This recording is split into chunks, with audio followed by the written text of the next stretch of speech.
একটা মানুষ জীবনে যখন বারবার আঘাত পায়, একটা সময়ে সেই আঘাত আর আঘাত মনে হয় না, সেটাকে হাসি মুখে মেনে নেওয়ার শক্তি এসে যায়।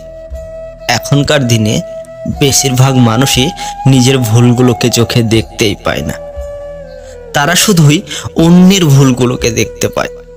আর যদি তুমি ভুল না করেও তার কাছে নিজেকে বারবার সঠিক প্রমাণ করতে যাও, তাহলে সে তোমাকে মানসিকভাবে দুর্বল মনে করবে। সত্যি, আমাদের এই সমাজে সরল মনের মানুষদের কষ্ট বেশি। মানুষ তাদেরকেই আঘাত করতে ভীষণ পছন্দ করে। একটা মানুষ তখনই নিজেকে সবার থেকে আলাদা করে রাখে যখন তাকে বোঝার মতো কেউ থাকে না। তখন সে তার একাকিত্বটা মেনে নিতে বাধ্য হয়।